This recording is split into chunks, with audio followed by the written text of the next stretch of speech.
যুক্তরাজ্যে এক ফ্রেমে দেখা গেল পলাতক হাসান মাহমুদ সহ সাবেক 4 মন্ত্রীকে।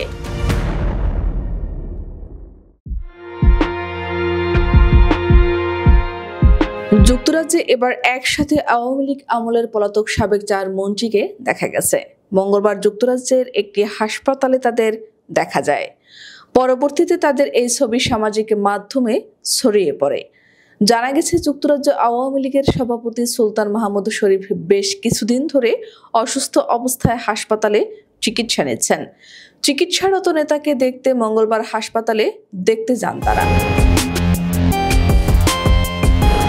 সাবেক ওই 4 মন্ত্রীরা হলেন আওয়ামী লীগের প্রেসিডিয়াম সদস্য সাবেক মন্ত্রী আব্দুর রহমান, আওয়ামী লীগের যুগ্ম সাধারণ সম্পাদক ও সাবেক পররাষ্ট্রমন্ত্রী ডক্টর হাসান মাহমুদ, সাবেক মন্ত্রী খালিদ মাহমুদ চৌধুরী এবং সাবেক মন্ত্রী শফিকুর রহমান চৌধুরী। ছাত্র জনতার অভ্যুত্থানের মুখে গত 5 আগস্ট শেখ হাসিনা সরকারের পতন হলে আওয়ামী লীগের অনেক মন্ত্রী, এমপি ও বিভিন্ন পর্যায়ের নেতারা আত্মগোপনে চলে যান। এরপর যুক্তরাজ্য আওয়ামী লীগের বিভিন্ন অনুষ্ঠানে আলাদা আলাদাভাবে তাদের দেখা যায়। ছাত্র জনতার অভ্যুত্থানের 5 আগস্ট আওয়ামী লীগ সরকারের পতনের পর এইবারই প্রথমবার 4 জন সাবেক মন্ত্রীকে একসাথে দেখা গেছে। এর আগে যুক্তরাজ্যের লন্ডনে ঈদের জামাতে প্রকাশ্যে দেখা যায় হাসান মাহমুদকে। গত 5 আগস্টের পর সাবেক পররাষ্ট্রমন্ত্রী হাসান মাহমুদ কোথায় আছেন এ নিয়ে ধোঁয়াশা ছিল। অনেকেই বলতেন তিনি দেশে নেই, অনেকে বলতেন দেশে আছেন, অনেকে বলতেন তিনি বেলজিয়ামে চলে গেছেন, কারণ সে দেশটির নাগরিক তিনি। তবে এই 8 মাসে কোথাও তার উপস্থিতি কেউ নিশ্চিত করতে পারেনি। সব গুঞ্জন শেষে হাসান মাহমুদকে প্রথমবারের মতো প্রকাশ্যে দেখা যায়।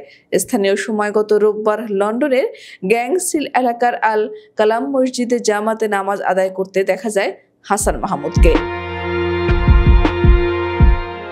জানা গেছে, ঈদের নামাজের শেষে পরিচিতদের সঙ্গে কুশল বিনিময় করেন হাসান মাহমুদ। সেই মুহূর্তের কয়েকটি ছবি ইতোমধ্যে সামাজিক যোগাযোগ মাধ্যমে ছড়িয়ে পড়েছে।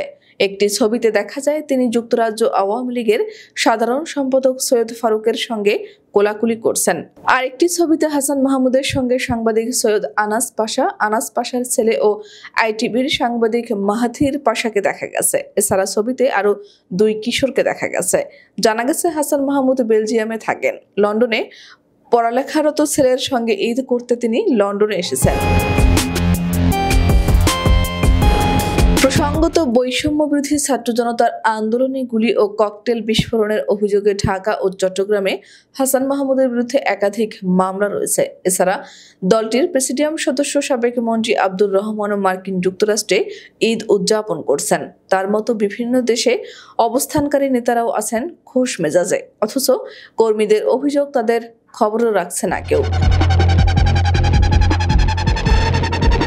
জানা গেছে, দলের সভাপতি ও সাবেক প্রধানমন্ত্রী শেখ হাসিনা ভারতে ঈদ পালন করছেন। এছাড়া দেশের বাইরে নিরাপদে ঈদ পালন করেছেন সাধারণ সম্পাদক এবং সাবেক সড়ক পরিবহন ও সেতু মন্ত্রী ওবায়দুল কাদের, সাবেক স্বরাষ্ট্রমন্ত্রী আসাদুজ্জামান খান কামাল, সভাপতি মণ্ডলীর সদস্য ও সাবেক মন্ত্রী মোফাজ্জল হোসেন চৌধুরী মায়া, অ্যাডভোকেট জাহাঙ্গীর কবির নানক, রাজশাহী সিটি কর্পোরেশনের সাবেক মেয়র ASM খায়রুজ্জামান লিটন, যুগ্ম সাধারণ সম্পাদক মাহবুবুল আলম হানি, যুগ্ম সাধারণ সম্পাদক ও সাবেক মন্ত্রী ডক্টর হাসান মাহমুদ, আফামা বাহাউদ্দিন নাসিম, সাংস্কৃতিক সম্পাদক অসীম কুমার উকিল, সাবেক নৌ পরিবহন মন্ত্রী খালিদ মাহমুদ চৌধুরী, দপ্তর সম্পাদক বিপ্লব বড়ুয়া, সাবেক মন্ত্রী সাইফুজ্জামান চৌধুরী জাবেদ, সাবেক শিক্ষামন্ত্রী ব্যারিস্টার মহিবুল হাসান চৌধুরী নওফেল, সাবেক পররাষ্ট্র প্রতিমন্ত্রী শাহরিয়ার আলম, সাবেক তথ্য প্রতিমন্ত্রী মোহাম্মদ আলী আরাফাত, সাবেক এমপি পঙ্কজ দেবনাথ, আওলাদ হোসেন প্রমুখ।